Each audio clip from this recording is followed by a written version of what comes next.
Энэ удаагийн дугаартай маань Simple application хамтран ажиллаж байна. Биднийг аз жаргалтай болгоод үзвэл амьдралд олон хобби, аялал, өөрийгөө хөгжүүлэх гэл гэвч нөгөө л нэг санхүүгийн асуудал гарахад өөрөөс хамаарахгүй шалтгаанаар хэрэгцээ зээл авч чадахгүй тулгардаг. Энэ үед Simple микро зээлийн үйлчилгээг ашиглан эндээс төлдөгч бай, үгүй ч бай, дансны хуулгаараа 5 хүртэлх сая төгрөгийн зээлийн эрхээ шалга. Simple микро зээл.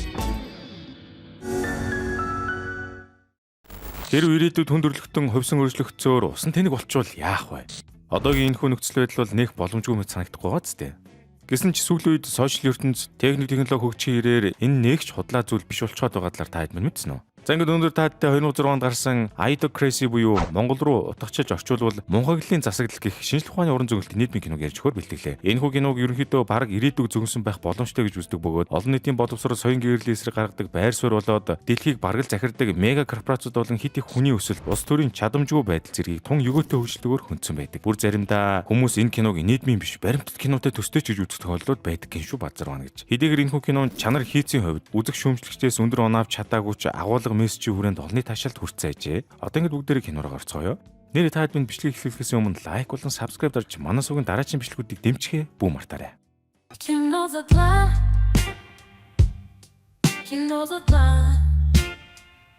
За ингээд киноны үйл явдал маань эхлэхэд 21-р зууны ихэнх үед тохиосон нэгэн санаа түгшээсэн асуудал гарч ирв. Дээхэн үед эрдэмтэд байгалийн шалгарлын явцад ухаантай хүмүүс голчлон үлдэж ирээдүйд өндөр технологи, соёл иргэншил хөгжсөн гайхамшигтай үлгэрийн мэт ертөнцийн үлдээн гэж бодож байсан ч тэр нь үнэндээ буруу ээж таарав. Учир нь хүндрэлтэн дэлхий дээрх хамгийн хүчрхэг амьтад учраас цааш үргэлжлэн хөвсөн өөрчлөгдөх шаардлагатай болсон бөгөөд тэр хэрээрээ өдөр өнгөрөх тусам илүү их залхуу, илүү тэнэг болсоор байлаа. Хэдий тийм ч хүний нийгэмд өндөр боловсролтой, ухаантай, баян жилээлэг хүмүүс байсан ч гэсэн тэр хүмүүс хүүхэдтэй болох гэж хэтэрхий их цагийг төлөвлөж бодож өнгөрөөж байснаас болоод тэнэг хүмүүс ухаантай хүмүүсээс илүү хурдтай өсөж үрдсээр нэг мэтгэл 8-9 хүүхэдтэй болцсон байхад ухаантай хүмүүс нь хүүхэдтэй болж чадлагүй нас орсаар байлаа. Ийм учраас тэнэг хүмүүсийн нийгэм хүндрэлтний ирээдүйд аюул заналт учруулж эхлэв. Энэ түүний дараагаар үзэгсэлэгдэхэд киноны үйл явдал 2005 оны Вашингтон хотын нэгэн цэргийн бааз дээр ирв. Энэхүү цэргийн баазын номын санч Joy Byers нэгэн өдөр ээлжин дээрээ хийх юм байхгүй ялаа сууж байтал баазын ахлах ажилтнанд үүн дээр хурч ирээд ажлаас нь халаад начлаа. Тэгсэн ч үнэндээ Joy-г цэргийн машинуус төсөлд оролцуулахар болсон байдаг бөгөөд Joy тэр талаар анх сонсчод юу л да би энэ ажлаа амар жимээр хийсээр байгаа тэтгэвртэй гарах бодолтой байгаамаа. Тийм болохоор үлдээж болохгүй юу? Гэтэл нөгөө ахлах ажилтан тушаад бол тушаа шүү дээ. Хэмээн хэлж Жог ч аваад явж байгаамаа. Үүний дараа Жогийн оролцох гэж байгаа машинуус төслийн удирдагч нэгэн хурандаа баахан хүмүүстэй хурал хийж байх зураа Жогийн оролцох гэж буй төсөл бол хүн төрөлхтнийг удаан хугацаанд ичээнд байлгах зорилготой шинжлэх ухааны туршлагыг мэддэгдээд энэ туршилтанд хамруулж буй хоёр хүнээ танилцуулв. Гэхдээ мэдээж ихнийх нь манай Жой байдгүй. Харин хоёр дахь оролцогчийг нь Рита гэдэг ажээ.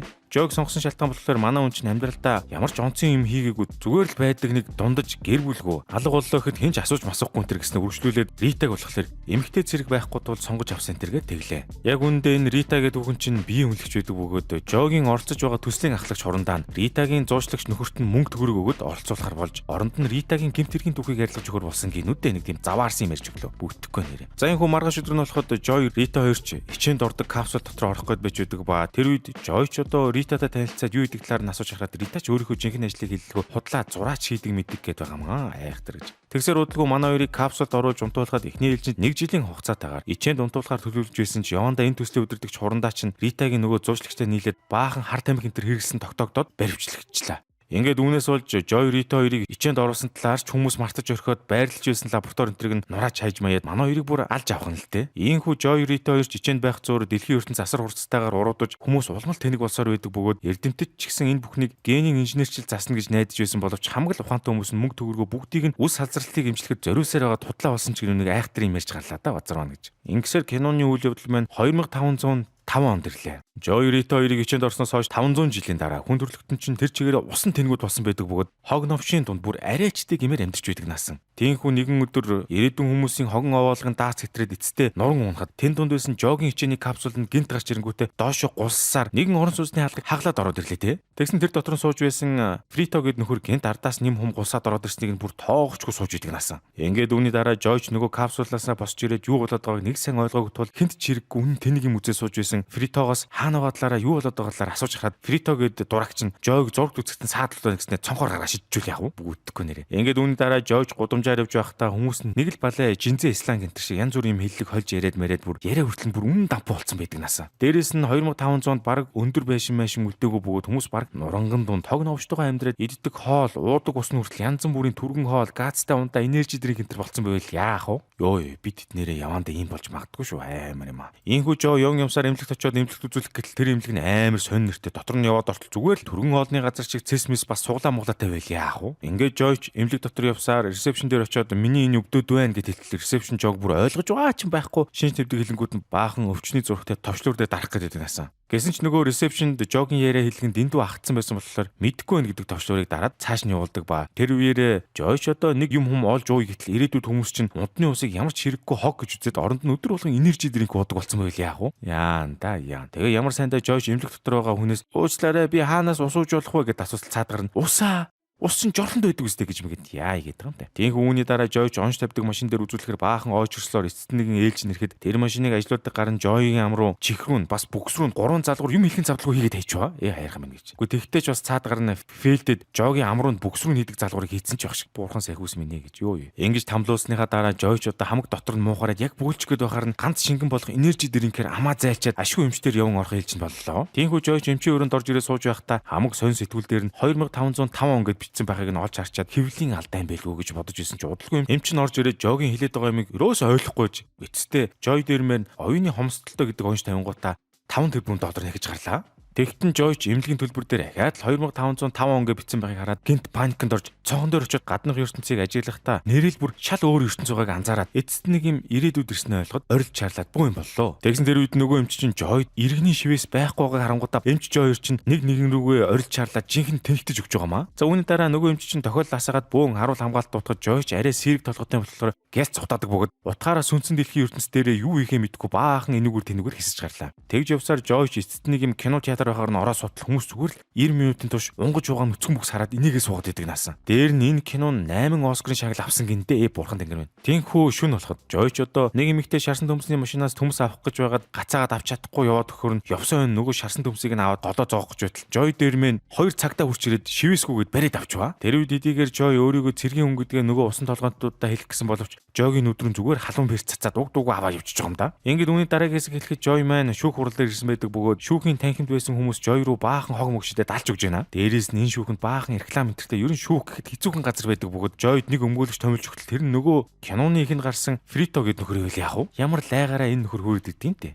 Гэхдээ ямар хүн ирсэн чи ялгаагүй байх л да чааваас. Тинхүү Фриточ орж ирэнгүүтээ Жойос өмгөөлийн төлбөргээ тоолж барангүй амар их мөнгө нэхэд байхаар нь Жойч бараг харангаа алдаж байгаа юм чинь. Гэсэн чи яг тэр үед нь Жой Simplest зээл авах боломжтойгоо гинт саналаа шүү. Бурхны минь аврал гэж. Монголд нийгмийн даатгалын шимтгэл төлдгүүч тогтмол орлоготой хөдөлмөрлж амьдарч яваа өрх иргэд цөөнгүй. Гэвч яаралтай санхүүгийн хэрэгцээ гарч зээл авах үед дор хаяж 6 сар тасралтгүй нийгмийн даатгалын шимтгэл төлсөн байх шаардлага тавигддаг шүү дээ. Тийм болохоор зээл авах гэдэг нь сүүлдээ ёстой л тамийн тогооны үлээр болж хаяада бүр яалтч үстэй толгой арзаалгадаг да. Тэгвэл нийгмийн даатгалын шимтгэл төлдөгч бай, үгүйч бай, Simple App-аараа дансны хуулга эсвэл банкны нэвтрэх хэрэг оруулан 5 хүртэлх сая төгрөгийн зээлийг 24 хүртэлх сарын хугацаатаагаар авах боломжтой шүү.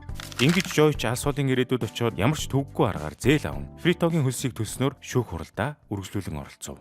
За үүний дараач Фриточ Жойг өмгөөлөх болов гэтэл харин эсрэгээрээ энэ новш намайг зургт үзэж байхад цонх хагалж орж ирсэн гэж мэгээ Жойг баг эсрэгээрээ буруутгасаар гоод шоронд хийлгүүлээ наачлаа. За Жойч ингэж зовж байх хооронд Рита нөгөө капсулаасаа гарч ирээд байдаг ба эренгүүтээ бас өөрийгөө ирээдүйд ирсэн гэдгээ мэдэхгүй нэг жуужлагч босс руугаа залах гэсэн боловч $2000 нэхэд идэг наасан. Гэхдээ тэгтэл яг тэр үед нь Рита дээр нэг хаамаагүй нэг рэндом гар гарч ирэнгүүт үйлчлэгээ авах гээд үзэнгүүтээ Ритад $2000 нөхчлөө шүү. Тэнхүү Ритач нөгөө гараас мөнгийг нь аваад тартал бүр ямар ч утга учиргүй үг хүчсэн сонь царай зүстэй мөнгө байл яах вэ? Ингээд үүний араас дахин үзэгсэлэгдэн өглөө болоход шоронд ирсэн Жойч нөгөө нэг хачин иргэний шивээсээ хийлгэхээр болоод иж явахдаа өөрийнхөө овг нэрийг буруу хэлээд албан ёсоор мэдхгүй гэдэг нэртэй болчлоо доо. Чаавас гэж. Энэ шивээс нэг ёсны иргэний үнэлэх юм уу да хайшин. Тийм бүтлгүүтэй. Түүний дараа шоронгийн хараалцагч нар Жойгоос IQ-гийн шалгалт аваад тохирох ажиллаж өгсөн боловч Жойгийн хувьд нөгөө шалгалт нь бүр 1-р ангийн хүүхдийн даалгавар шиг инээдтэй байдаг ба хүмүүсийн хэр их усан тэнэг болсон байгааг эндээс харж болохоор байгаа юм. Үгүй бүр ямар сайндаа Жойгийн хажууд сууж байсан гар тохирох дүрсийг олоод нүхэнд нь хийж чадахгүй сууж ивэл яах вэ? Бурхан тэнгэр мэн гэж. Үүний араас Жойч эцэст нэгэн камертай иртэл энтгийн шорон гэж нэг камерт баахан гаруудыг баргал гахаа шиг хашаад хоол ундыг дээгүр нөгөөдөж идэг бөгөөд Жойч тэрийг нь харчаад угаасаа л усан тэнэг гарууд юм чин гэж бодонгуудаа шоронгийн харгалзагч дээр очиод ингэж хэлж байгаа юм. Хай сайн уу? Би уг нь өнөөдөр сулагдах ёстой юм аа. Намайг гаргаад өгөөч. Тэгтэн нөгөө тэнэг харгалзагч нь Жойгийн үгэнд нь итгээд Жойг ресепшн руу явууллаа. Ингээд Жойг ресепшн дээр ирэхэд өөр нэгэн харгалзагч нь Жойг системээр шалгахад байдаггүй ба тэр үед нь ч Жой хэлж байгаа. байгаа. Өө та архивын цаасан бүртгэлийг шалгаад үтсэн дээр хаа гэж хэлээд харгалзагчийг цаашаа явсан хойгоор нь гяс зугатаад гарч байгаа юм аа. За энэхүү Жойг соронгоос гарах гэж зугатаж явахад нь араас нь баахан автомат бунууд бууддаг бөгөөд нөгөө бунууд нь хитрхи хуучин болохоор Жойг буудахш өөрсдөө будаад эвдээд айчв. Түүний дараа шөнө болоход Жойч аргаа аваад нөгөө Фрито гэдэг нөхөртөө очиод тусламж хүсэн. Танад цаг хугацааны машин бүтээсэн үү? Бүтээсэн бол намайг хүргээд өгөөч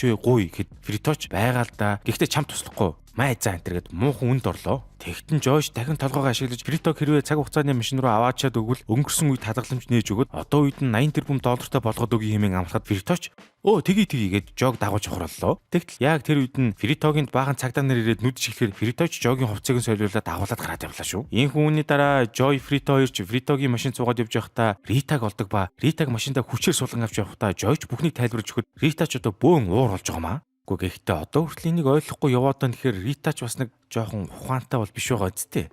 За тэр ч яг. Ингээд үүний дараа Жой, Рита, Фрито гуравч одоо машинаар явж байтал годомжинд байдаг сканер төхөөрөмжүүд Жогийн бугуун дээрх шивэсийг олоод уншдаг ба Жогийн байршлууч бөөн цагдаа нар дуудаад начлаа. Дээрээс нь ядаж яваад яг тэр үед нь Фритогийн машины цэргэн дусаад яг замын гол зогсоход манай гуравч гяс гараад гүйлтэхэд араас нь баахан цагдаа нар хурч ирээд Фритогийн машиныг зүгээр дэлбэлээд хайж байдаг наасан. Тэгснэ араас нь Фритогийн машиныг дэлбэрхийг харахаар баахан хүмүүс ирээд орж чарлаад шуугилдаа сүултээ хоорондоо зодлоод эхэллээ шүү.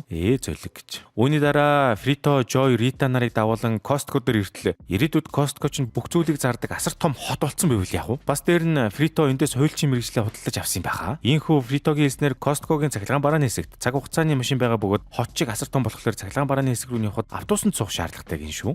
Ийхүү Ритач автобусанд суугасаа өмнө гяс 0 явсан хойгоор нь Жой гэж нэг юм салгаж байгаа. Дахиад л өөрийнхөө шивэсийг гудамжинд сканерт уншуулж хаяад баригдчихлаа. Бараг бүтлэн бөксөөрөө эргэцэн хаар үүрвэ. Түүний дараа Фриточ Жойг орхиод шууд зүхтдаг ба Жойч нүд иргэмийн зургуу баахан цагдаанд баригдаад алуулангаа алдалгүй явдаа. За тэгсээр үүний араас ч үзэгсэлэгдэхэд Жойг мэн дахиад л шорон руу хийх гэж байгаа юм болов уу гэж утсан чинь Америк нэгдсэн улсын ерөнхийлөгч амьдардаг цагаан ордон дээр авчиад ерөнхийлөгчийн кабинетийнхэнтэй уулзууллаа та. Тэгсэн яагаад Жойг баривчилсан бэ гэхээр Жойч нь энэ ертөнцийн хамгийн өндөр IQ-тэй хүн бөгөөд Жойгийн энийг ухааныг ашиглахаар болж Америкийн дотоод иргэн сайд дээр томсон тухай хэллээ шүү. Гэсэн ч Жой үүнийг нь сонсчоод тийм биш энэ тэрэг бас Ирватад байж байхад нь ерөнхийлөгч Камочо орж ирээд Жойг шууд үстэд авлаа. Тэгэд яагаад Жойг үстэд авсан бэ гэсэн чинь ухаантай болохоор толгоон том юм байх ёстой гэж бодсон ч бас нэг нөгөө нэг мал юм яриастай. Үүний дараа ерөнхийлөгч Камочо ард түмэндээ хандаж телевизээр шууд мэдээлэл хийдэг ба тех үеэр Жойг чинь дэлхийн хамгийн ухаантай хүн учраас дотоод иргэн сайд болгож 1-7 хоногийн дотор бүх асуудлыг шийдэх чиглэл өгсөн талаар хэллээ. Бас дээрэс нь хэрвээ Жой үнэхээр тэгж чадвал хамаг ялаас нь хэтрүүлж өршөөл үзүүлэхээр болсон байдаг ба харин чадахгүй бол зандан болгон ч нэг амар юм ярьлаа. Тэгтэн конгресс ерөнхийлөгч Камочогийн шийдвэрийг ницааж гарахад манай авгаа ерөнхийлөгч мань сайхан дуудуулж байгаа зөвшөөрүүлдэг ба үүний дараа ерөнхийлөгч Камочоч хурган парад хийж тэр үеэр баахан хүн амтан руу дунд турваа гаргаад пиама буугаад амар юм хийж гарлаа. Буурхан мэн гэж. Үүний дараа Жойч ерөнхийлөгчийн кабинетийн анхны урлаан цухтаа Фритог авчруулдаг ба тэг үеэр Фритогоос цаг хугацааны машины байршлыг асуухад цаад мангарнд байршлыг нь олигтой тайлбарлаж өгч чаддгүй.